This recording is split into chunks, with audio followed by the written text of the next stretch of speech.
My condition likes being ignored as little as I do. I must consume another artifact. And soon.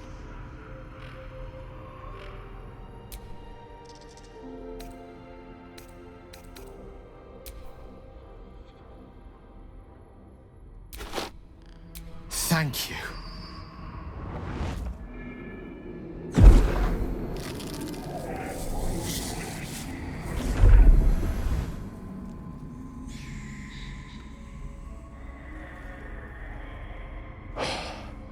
Good gods. It hardly has any effect. Oh, Mistra, have mercy on us all. Listen, I need to speak to you, to all of you. It would be unconscionable of me to remain silent.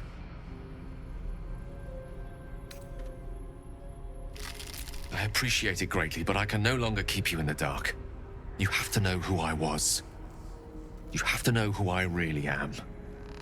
What I am is a walking shadow of the promise I once held. And what one might call a wizard prodigy, who from an early age could not only control the weave, but compose it, much like a musician or a poet. Such was my skill that it earned me the attention of the mother of magic herself, the Lady of Mysteries, the goddess Mistra. She revealed herself to me and she became my teacher.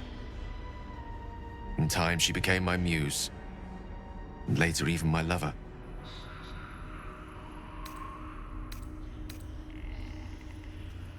Oh yes, we enjoyed each other's company.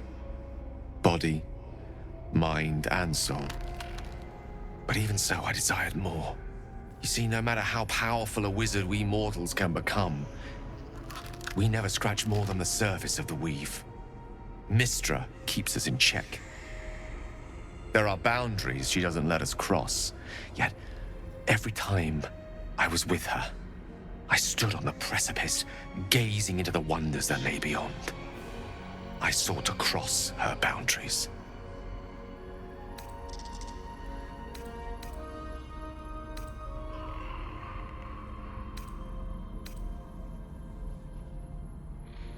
Though not, I think, my methods.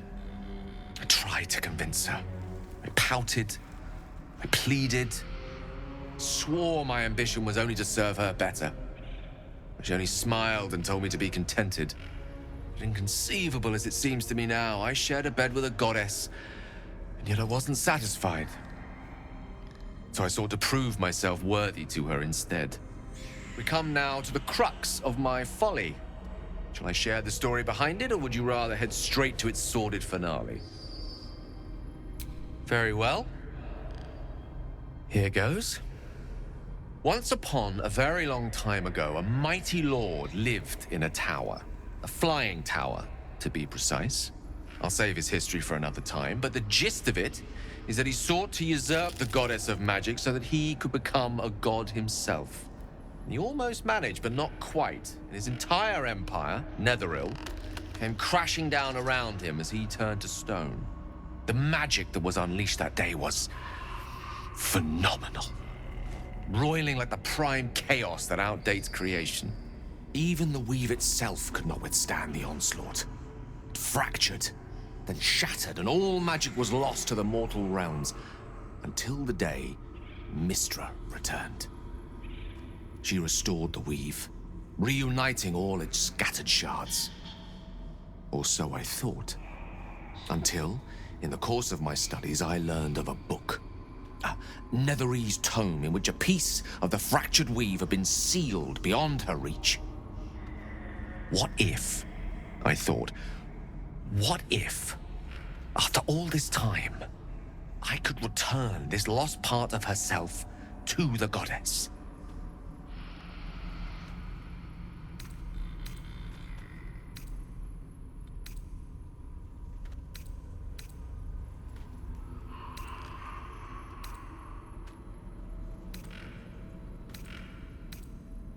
You know me. My gestures can never be grand enough. I was certain that this deed of raw power, draped in romance, would convince Mistra to take me by the hand and welcome me into her hitherto forbidden domains. I was mistaken. I obtained the fabled book, and took it into my study. As for what happened next... Here. Place your hand over my heart. Let me show you.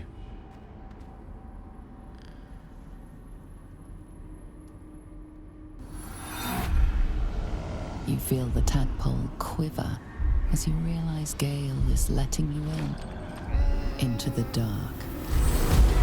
You see through Gale's eyes, staring down the corridors of a dread memory. A book, bound, and suddenly opened. Inside there are no pages, only a swirling mass of blackest weave that pounces. Its teeth, its claws, it's unstoppable as it digs through and becomes part of you. And God's is it ever hungry.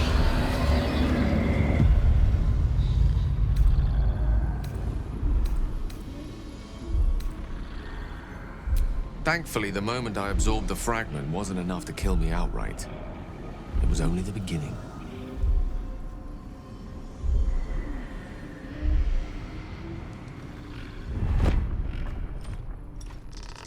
This Netherese blight, this orb, for lack of a better word, is balled up inside my chest. And it needs to be fed.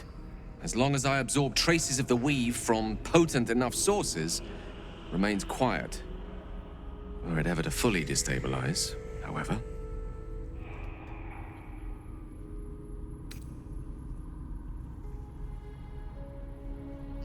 Rather worse, actually. I will erupt.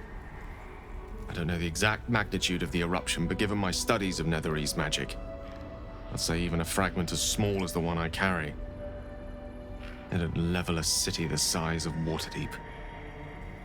You thrice-damned rotten bastard! You've been the greatest threat to our lives all this time! I swear to you I wasn't.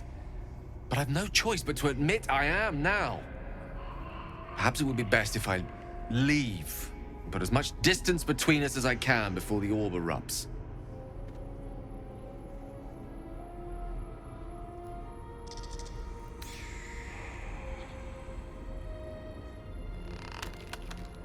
I know. All of this.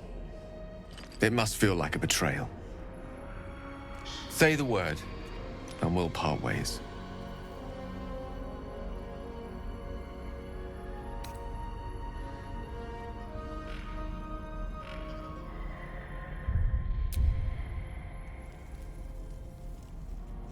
That is a great relief. Oh, a great relief indeed. You truly are a soul that steals my own.